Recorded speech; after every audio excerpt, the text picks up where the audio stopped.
wọn ò gbọ́dọ̀ sálọ o, wọn ò gbọ́dọ̀ sálọ, wọn ò gbọ́dọ̀ rébi kankan, wọn ò gbọ́dọ̀ tẹ̀ta, wọn ò gbọ́dọ̀ tẹkúnté. Ẹ gbọ́dọ̀ rí pé ẹ mú wọn ni o, ẹ mú wọn kẹ́ ẹ béèrè ọ̀rọ̀ lẹ́nu wọn, ẹ mú wọn kán wá sọ tẹnu wọn. Ààrẹ Bọ́lá Ahmed Tinubu òun ló ń sọ fún àjọ tó ń gbógun ti ìwà bàjẹ́, ìwà àjẹbánu, ìwà jẹgúdújẹrá àti ìwà tó ní í ṣe pẹ̀lú ọrọ̀ ajé, ìwà bàjẹ́, ìyẹn àjọ EFCC. Òun ni Bọ́lá Ahmed Tinubu tó jẹ́ ààrẹ orílẹ̀ Nàìjíríà, òun ló ti bẹ̀ lọ́wọ́ ẹ̀ o pé kó rí i dájú pé kájọ EFCC kó rí i dájú pé ó fi páńpẹ́ òfin mú àwọn mínísítà bíi 8 tí wọ́n ṣe ìṣàkóso pẹ̀lú ààrẹ àná, ààrẹ Muhammadu Buhari. Kí wá ní àwọn mínísítà 8 yìí, kí ni wọ́n ṣe?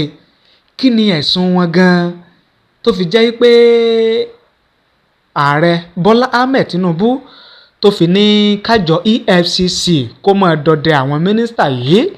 Ta gan ni àwọn mínísítà yìí gan-an? Àwọn mínísítà wo kí ló tó fi jẹ́ pé 8 péré nínú àwọn mínísítà tí ó bá ààrẹ Muhammadu Buhari ṣèjọba òun ni Bọ́lá Ahmed Tinubu tó jẹ́ ààrẹ orílẹ̀ Nàìjíríà lọ́wọ́lọ́wọ́ báyìí tó wá ń dọdẹ?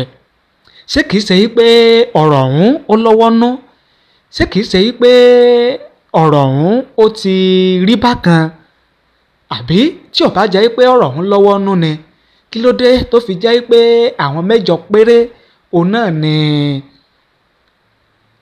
ààrẹ Bọ́lá Ahmed Tinubu tó ní kí EFCC kó máa dọdẹ wọn? Kí lorúkọ àwọn 8 gan-an? Níbo ni àwọn 8 gan wà lọ́wọ́lọ́wọ́ báyìí bá a ṣe ń sọ̀rọ̀ yìí gan-an?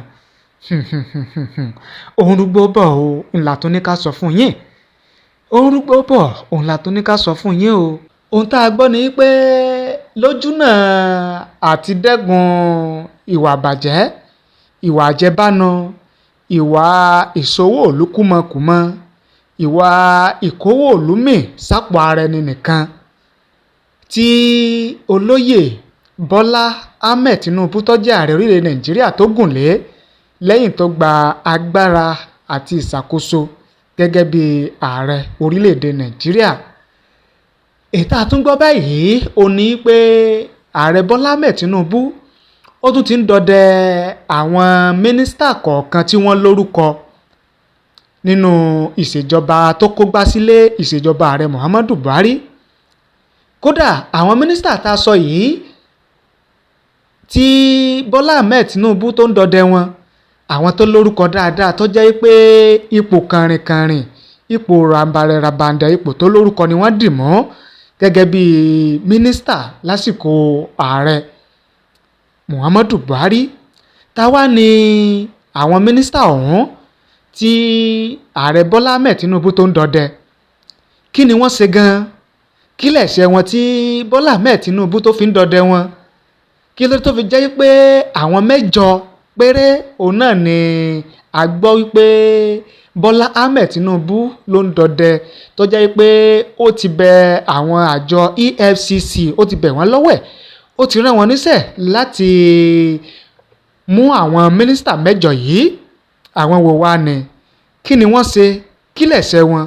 Kí ló dé gan tí ààrẹ Bọ́lá Ahmed Tinubu tí ò fi gbájúmọ́ ìṣàkóso rẹ̀ gẹ́gẹ́ bí ààrẹ orílẹ̀ Nàìjíríà, kí ìdàgbàsókè, ìrọ̀rùn, ìdẹ̀ra táwọn ọmọ Nàìjíríà tí wọ́n ń béèrè fún kó lè tètè wá sí ìmúṣẹ, tó fi wá jẹ́ pé àwọn tí wọ́n jẹ́ bíi tí wọ́n dipò kànrìnkànrìn mú, tí wọ́n jẹ́ bíi olórí àjọ àti bí àwọn mínísítà, òní Buhari, òní Bọ́lá Ahmed Tinubu ló wá ń dọdẹ.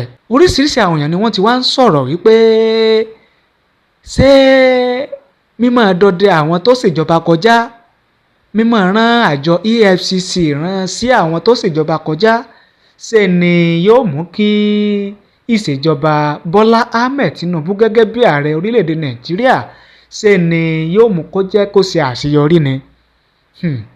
Àbí ṣé ojúnà àti dẹ́kun ìwà àbàjẹ́, ìwà àjẹbánu, ìwà àjẹfẹnulọ́lẹ̀, ìwà kíkówó ìlú mì, ṣé ni yóò mú bá nǹkan tó ń lọ? ó lágbára o. Eléyìí náà la gbọ́ la ní ká sọ fún yín, ayé ọgbọ́n ni o, a sì ní ká sọ fún yín ká fi tó yín létí. Tí orúkọ àwọn mínísítà 8 yẹn tó bá ti tó wa lọ́wọ́, a mú wá, a kárúkọ wọn wá fún yín lórí ìkànnì yìí bákan náà ni láṣẹ Èdùmàrè. Ẹ ṣé bẹ́ẹ̀ ṣe ń wò wá, ẹ ṣé bẹ́ẹ̀ ṣe ń gbọ́ wa o.